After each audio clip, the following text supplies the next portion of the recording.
क्या आपने कभी सोचा है कि आलस जैसी छोटी सी चीज हमारे सपनों की रफ्तार को कैसे कम कर सकती है? आज हम आपको एक कहानी सुनाएंगे जिसमें एक आलसी व्यक्ति अपने आप को ढूंढता है और उस आलस के पीछे छुपी ताकत को समझता है। तो आइए हम सब मिलकर उस आलस के राज को सुलझाते हैं जो कभी कभी हमारी उड़ान को बंद कर देता है। वीडियो में आगे बढ़ने से पहले आप सभी से रिक्वेस्ट है, इस वीडियो को एक लाइक और चैनल को सब्सक्राइब जरूर करें। तो चलिए कहानी में आगे बढ़ते हैं। दोस्तों, एक नगर में एक महान बौद्ध भिक्षु रहा करते थे।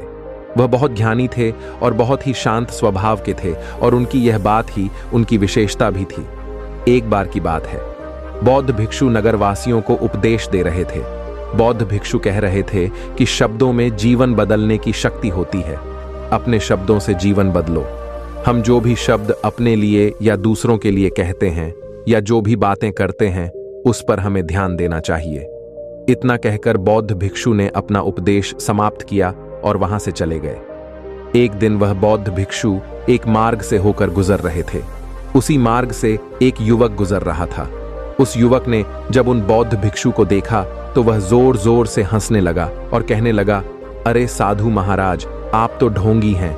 आपके उपदेशों में यह कहने से कि शब्दों में बड़ी ताकत है, आपकी बात सत्य नहीं हो जाएगी। ये सब सिर्फ बातें हैं। भला ऐसे कैसे हो सकता है कि शब्दों से हमारा जीवन बदल सकता है?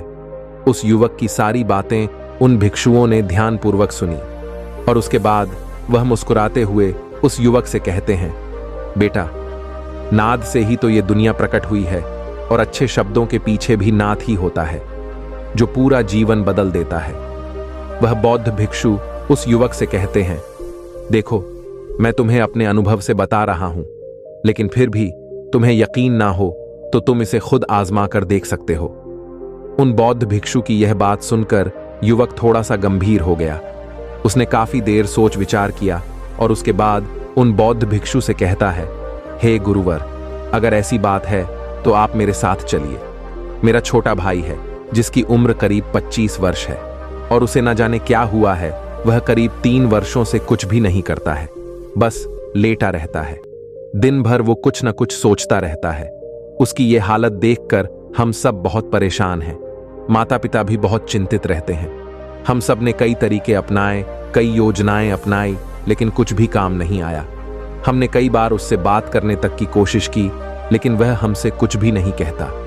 परिवार का हर एक सदस्य पूरी तरह से थक चुका है, हार चुका है। आखिर वह क्या करना चाहता है? किसी को कुछ नहीं पता होता है।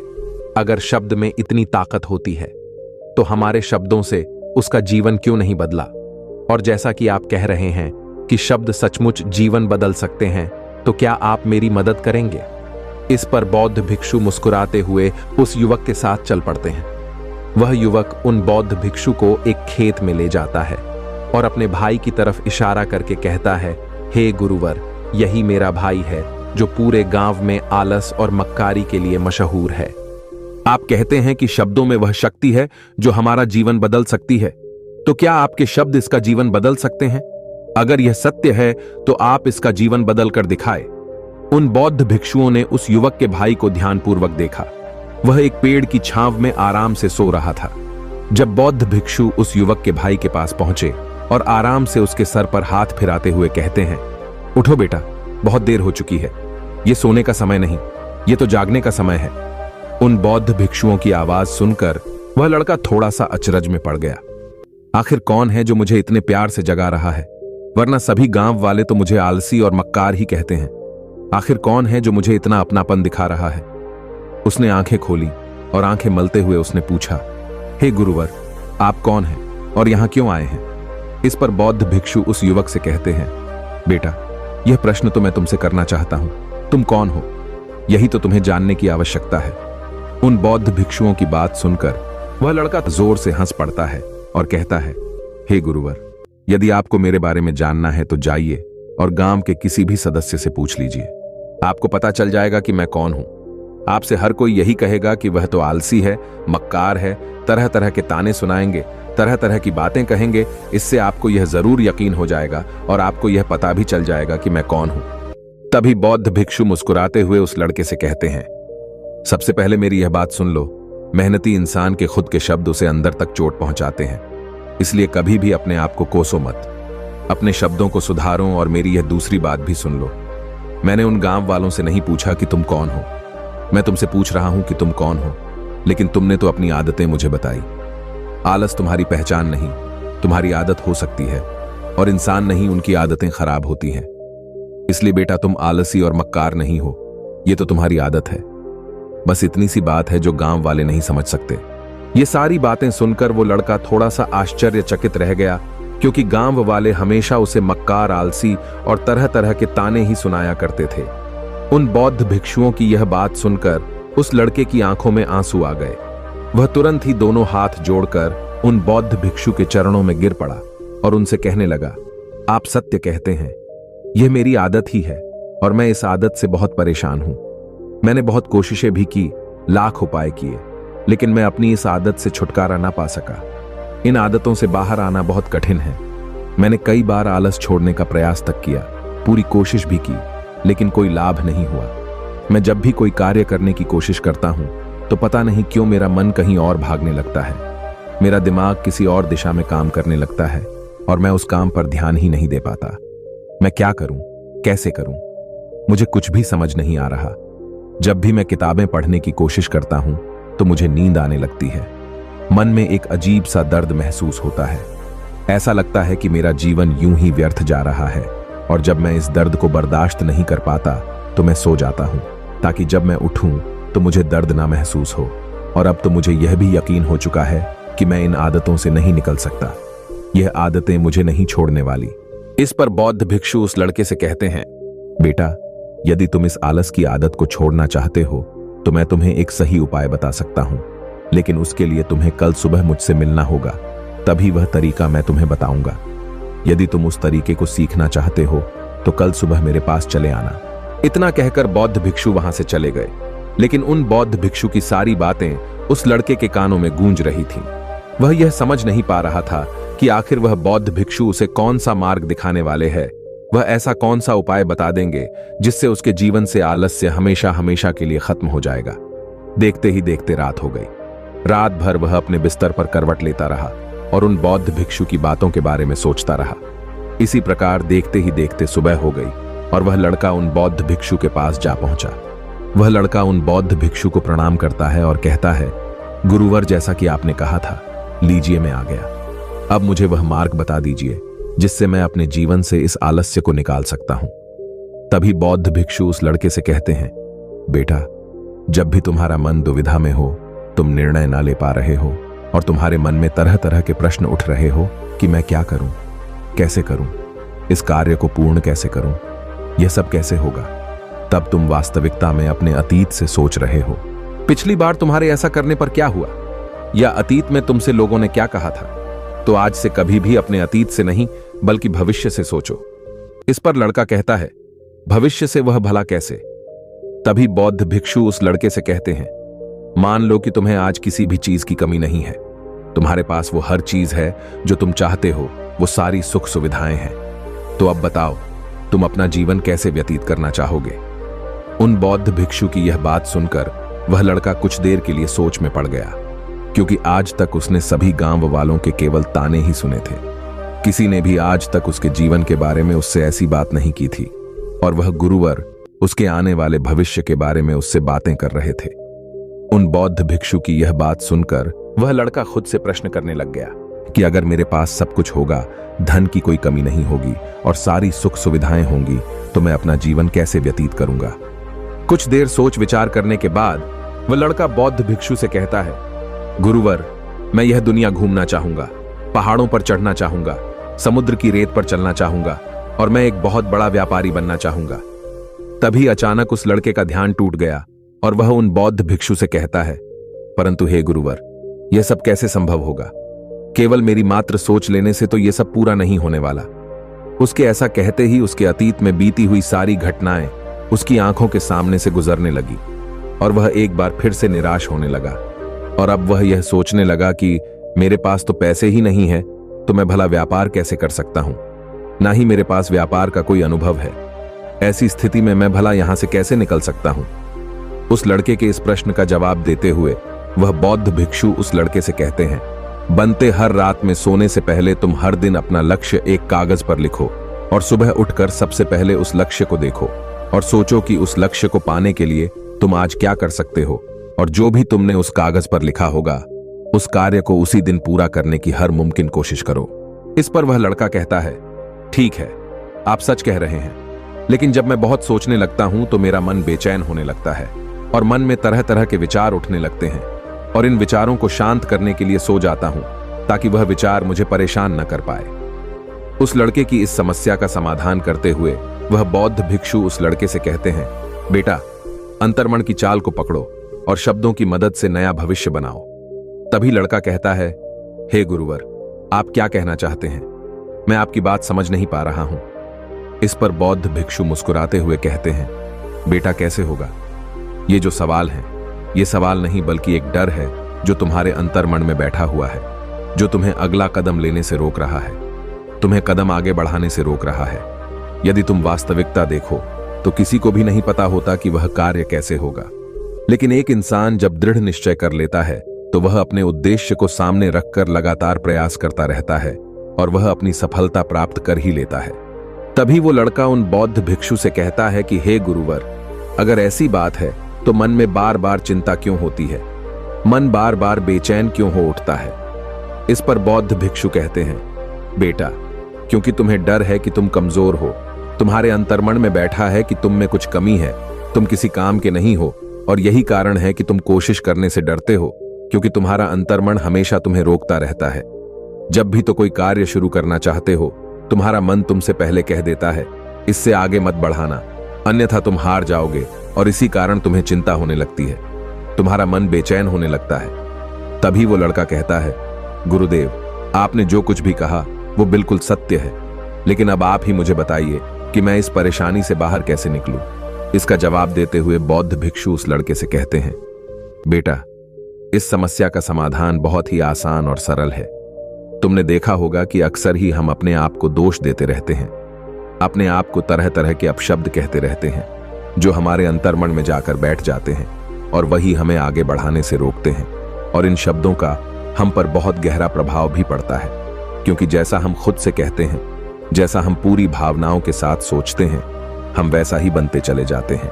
इसलिए यदि तुम खुद को बदलना चाहते हो तो कि तुम भी काबिल बन सको, तो तुम्हें अपने अंतर्मन को नए संदेश देने की जरूरत है। जैसे कि मेरे शरीर का हर एक कण, हर एक हिस्सा, हर एक विचार शांति और ऊर्जा से भरा हुआ है। मैं दृढ़ संकल्प और आत्मविश्वास के साथ हर दिन के लक्ष्यों को पूरा करता हूं। मैं अपने कमजोरी को अभ्यास में बदलता हूं, चिंता को ध्यान में बदलता हूं। मैं उत्साह और ऊर्जा से भरा हुआ लगातार अपने लक्ष्यों पर काम करता हूं। ऐसे शब्द जब तुम खुद से कहोगे तो तुम शक्तिशाली महसूस करने लगोगे और तुम्हारी सारी चिंताएं खत्म होने लगेंगे, क्योंकि यही शब्दों की ताकत है। वह तुम वही बना देंगे जो तुम खुद से कहोगे। तुम जितनी भावना के साथ यह वाक्य बोलते हो, उसे महसूस करते हो, उतनी ही भावनाओं से यह शब्द तुम पर असर करना शुरू कर दें। धीरे धीरे ये शब्द तुम्हारे मन और व्यक्तित्व की सोच का हिस्सा बन जाएंगे। लेकिन मेरी एक बात याद रखना कि तुम्हारा अंतर्मन इतनी आसानी से हार नहीं मानने वाला। जब तुम आगे बढ़ोगे तो मौका मिलते ही वह तुम्हें पीछे खींचेगा। तुम्हारे अतीत के बीते हुए सारे कड़वे अनुभव तुम्हें याद दिलाएगा, ताकि तुम डर जाओ और एक बार फिर से अपने लक्ष्य का पीछा करना छोड़ दो। लेकिन तुम्हें इसकी चिंता नहीं करनी है। उन सकारात्मक शब्दों के कारण तुम्हारा मन सकारात्मक विचारों को स्वीकार करने लगेगा। आगे वह बौद्ध भिक्षु उस लड़के को चेतावनी देते हुए कहते हैं, मेरी एक बात और याद रखना कि तुम्हारा ध्यान आलस्य पर नहीं होना चाहिए, अर्थात तुम्हें कभी आलस नहीं मिटाना, बल्कि तुम्हें एक नए भविष्य का निर्माण करना है, एक नए व्यक्तित्व का निर्माण करना है। तुम्हारा पूरा ध्यान केवल इस पर ही होना चाहिए। उन बौद्ध भिक्षुओं की बात सुनकर लड़का कहता है, ठीक है गुरुवर, आप जैसा कहते हैं मैं वैसा ही करूंगा। तभी वह बौद्ध भिक्षु उस लड़के से कहते हैं, बेटा, अभी तो मैं इस गांव से जा रहा हूं, लेकिन कुछ सालों के बाद मैं वापस आऊंगा। इतना कहकर बौद्ध भिक्षु वहां से चले गए और वह लड़का अपने घर लौट गया। लेकिन अब उस लड़के के मन में तरह तरह के विचार चल रहे थे। वह लड़का यह सोच रहा था कि अगर मैं अपनी मनपसंद जिंदगी जीने लगूंगा, अगर मैं दुनिया घूमने लगा, नए लोगों से मिलने लगा और अपनी पसंद का काम करने लगा, तो मेरी जिंदगी कैसी होगी। उस बात को ध्यान करके उसने एक कागज पर अपना लक्ष्य लिखा और लिख कर सो गया। अगली सुबह जब उसकी आंखें खुली तो उसने उस पेपर पर लिखा हुआ लक्ष्य एक बार दोहराया। उसके बाद वह कुछ देर के लिए शांत हो गया। तभी उसे उन बौद्ध भिक्षु की बात याद आई कि तुम अपने लक्ष्य के लिए आज क्या कर सकते हो। उसने खुद से सवाल किया कि मैं आज अपने इस लक्ष्य को प्राप्त करने के लिए क्या कर सकता हूं। तभी उसे एक बार फिर से उस पेपर की तरफ ध्यान दिया। उस पेपर पर लिखा था कि मैं बाजार जाता हूं और लोग को देखता हूं कि व्यापार करने की कौन सी चीज है, कौन से सामान लेकर लोग आते हैं। मैं उन चीजों को देखता हूं, उन चीजों को पता करता हूं। वो पढ़ने के बाद तुरंत ही बाजार चला गया। वो अलग अलग दुकानों पर बैठा उसने देखा, लेकिन उसे कुछ समझ नहीं आ रहा था, क्योंकि लोग अलग अलग व्यापार कर रहे थे, अलग अलग तरह की चीजें और सामान ले रहे थे और किसी ने उसकी कोई मदद नहीं की। वह बहुत उदास हो गया और निराश होकर वापस घर लौट आया। तभी उस लड़के को उन बौद्ध भिक्षु की एक और बात याद आई। शब्दों में बहुत ताकत है और शब्द हमारा जीवन बदल सकते हैं। उसे वह सकारात्मक विचार आए। वह उन्हें सुबह शाम दोहराने लगा और अब से वह हर दिन ऐसा ही करता था। देखते ही देखते 1 महीना बीत चुका था, लेकिन अब तक उसके जीवन में कोई बदलाव नहीं आया था। अब वह लड़का ये सोचकर निराश होने लगा था कि उसके जीवन में तो कुछ भी परिवर्तन नहीं हो रहा। लेकिन 1 महीने के बाद उसे महसूस हो रहा था कि वह पहले से अच्छा महसूस कर रहा है। उसका दिमाग अब अच्छी तरह से सोच पा रहा है। वह पहले से ज्यादा चलने फिरने लगा है। धीरे धीरे उसे समझ में आने लगा कि जो लोग आगे बढ़ते हैं, महान काम करते हैं, उनकी सोच में कितना अंतर होता है। वे लोग हमेशा शक्तिशाली विचार सोचते हैं। दूसरों की छोटी सोच और डर से वह कभी प्रभावित नहीं होते। जब भी उनके सामने कोई मुश्किल आन पड़ती है तो वह घबराते नहीं, बल्कि उस समस्या का समाधान निकालते हैं। इस समस्या के समाधान पर ध्यान केंद्रित करते हैं और ना ही वह कभी किसी का इंतजार करते हैं। वह केवल खुद पर विश्वास करते हैं और तुरंत ही कदम आगे बढ़ाते हैं। जब उस लड़के को ये सारी बातें समझ में आने लगीं, तो उसने भी धीरे धीरे अपने कदम आगे बढ़ाने शुरू किए। उसने बिल्कुल वैसा ही व्यवहार करना शुरू किया। अब से वो कभी खाली नहीं बैठता था। जब भी उसका मन करता वो बाजार जाता और लोगों के बारे में जानता समझता कि वो किस प्रकार व्यापार कर रहे हैं, कौन से चीजें खरीद रहे हैं और किन चीजों पर उन्हें लाभ हो रहा है। और जब उसका मन करता तो अपने पिता की मदद भी करता था। वो अपने पिता के साथ मंडी में जाता, वहां पर जाकर मोल भाव करता। ये हमेशा कुछ ना कुछ सीखने में ही जुटा रहता है। तभी एक दिन गांव में एक मसाले का व्यापारी आया। उसे कुछ पढ़े लिखे नौजवानों की जरूरत थी जो माल की गिनती कर सके और हिसाब रखने का काम कर सके। वह लड़का अपने लक्ष्य को जानता था कि उसे क्या पाना है। उसे समझ में आ गया था कि इस काम से उसे बहुत कुछ सीखने को मिलेगा। बेहिचक उस सेठ के पास पहुंच गया। वह जानता था कि उसे उस काम के बहुत कम पैसे मिलेंगे, लेकिन फिर भी वह उस काम को करने के लिए तैयार था। अब उस लड़के की सोच पूरी तरह से बदल चुकी थी। अब वह बाकी लोगों की तरह नहीं सोचता था, बहुत ईमानदार और समझदारी से काम करता था। देखते ही देखते करीब 3 महीने बीत गए और अब व्यापारी यह समझ चुका था कि नौजवान बहुत ही समझदार है और वह उसे व्यापार में बहुत मदद करता है। इसलिए उस मसाले के व्यापारी ने उस लड़के को अपना सहायक बना लिया। उस व्यापारी ने देखा कि इस लड़के की दिनचर्या सबसे अलग है। यह हर दिन पढ़ता है, लिखता है, सुबह उठकर ध्यान करता है, नई चीजें सीखता है, परेशानी आई तो भी विचलित नहीं होता। ये सबसे सम्मान से बात करता है, सबका आदर करता है। देखते ही देखते 1 साल बीत चुके थे और अब तो व्यापारी उस नौजवान से बहुत खुश था। उसने धीरे धीरे उस नौजवान को व्यापार के सारे गुण सिखा दिए और देखते ही देखते वह लड़का अब एक छोटा सा व्यापारी बन चुका था। और जब उस लड़के के अंदर व्यापार की समझ आ गई तो उसने जड़ी बूटियों का व्यापार शुरू कर दिया और देखते ही देखते केवल कुछ ही वर्षों में उस नगर का सबसे बड़ा व्यापारी बन गया। लोग उसे सबसे बड़े व्यापारी के नाम से जानने लगे। उसकी नाम दूर दूर तक फैलने लगा। करीब 5 वर्षों बाद जब वह वापस अपने घर लौटा तो लोग बहुत हैरान थे। उसे देखकर लोग बहुत अचंभित थे। उसके सारे जानने वालों ने उस लड़के से पूछा, तुम इतना कैसे बदल गए? तब उसने कहा, उन गुरु ने सच ही कहा था, शब्दों से हम जीवन बदल सकते हैं। वैसे आपने आज के इस वीडियो से क्या सीखा, हमें कमेंट में जरूर बताएं। मैं उम्मीद करता हूं कि आपको आज की यह वीडियो जरूर पसंद आई होगी। अगर पसंद आई है तो इस चैनल को सब्सक्राइब और अपने दोस्तों के साथ शेयर भी जरूर कीजिएगा ताकि उन्हें भी कुछ सीखने को मिले। तो चलिए फिर मिलते हैं अगली वीडियो में। तब तक के लिए अपना ख्याल रखें। नमो बुद्धाय।